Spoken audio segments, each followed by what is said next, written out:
Você está ouvindo o programa Sem Sombra de Dúvida, uma reflexão do cotidiano à luz da Palavra de Deus. Um trabalho realizado pela Igreja Presbiteriana do Brasil no Auer, Curitiba, Paraná.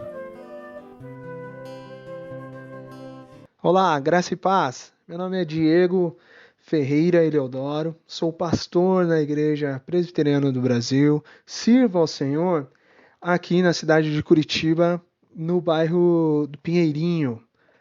Eu tenho como missão hoje responder a seguinte questão: a humanidade, ao ser criada, ela foi criada imortal ou mortal? Para respondermos essa pergunta, precisamos recorrer às Escrituras. A Bíblia nos fala em Romanos, no capítulo 5, versículo de número 12, e esse é o texto clássico, usado para sustentar o posicionamento cristão e cristão ortodoxo, com o seguinte ensino do apóstolo Paulo: portanto, assim como por um homem entrou o pecado no mundo, e pelo pecado a morte, assim também a morte passou a todos os homens, porque todos pecaram. Como nós vemos nessa resposta bíblica a essa questão, a morte não é uma condição, ou não era uma condição natural da existência humana. O seu advento veio como punição.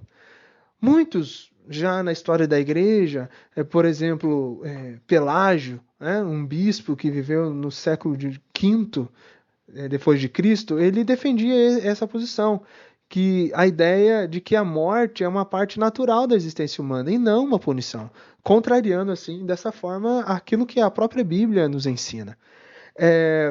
Esse debate ele veio nesse século, e como resposta, então, a Pelágio, um grande pai da igreja, o doutor da igreja Agostinho, ele propôs um raciocínio para explicar a condição humana. Nós, como protestantes, seguimos, então, e ensinamos que o homem ele foi criado num estado de relativa perfeição, um estado de justiça e de santidade. Porém, isso não significa que ele já tinha alcançado o mais elevado estado de excelência de que ele era suscetível. Por que dizemos isso? O homem ele não foi criado na sua plenitude de imortalidade.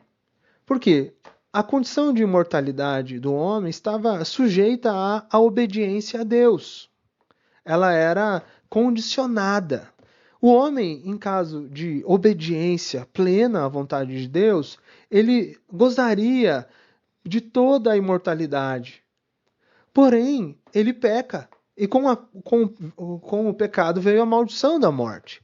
Agostinho resume, então, a situação da humanidade da seguinte forma: Adão e Eva, os nossos primeiros pais, eles foram criados com a possibilidade de não pecar no exercício da vontade humana, do seu livre-arbítrio.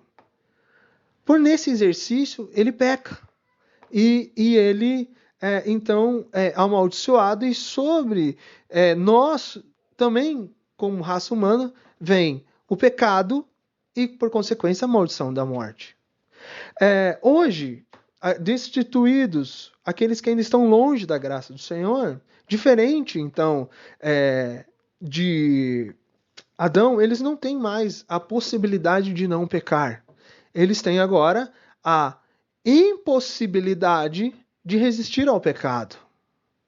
A impossibilidade de não pecar. Porém, quando o Senhor Jesus Cristo vem à Terra e a sua graça é manifesta, nós somos justificados, recebemos o dom da fé, o arrependimento, regenerados pelo Espírito Santo, santificados. Agora, começa a ser restabelecida na condição humana aquele estado original. E nesse momento de santificação, nós estamos na condição de resistir ao pecado, unidos a Cristo. E avançando na história, então, da redenção humana, cremos na vinda do Senhor Jesus Cristo, que irá redimir todas as coisas, e dessa forma, então, unidos a Cristo, no seu retorno, na glória dos céus, nós encontraremos aquele estado que foi prometido para Adão, que é a humanidade plena, a imortalidade completa, a excelência absoluta das capacidades humanas, completa santificação, separação do pecado e então sim, a impossibilidade de pecar. Essa foi a promessa de Deus a Adão, que ele rejeitou. E sem sombra de dúvida, essa é uma condição maravilhosa prometida pelas Escrituras.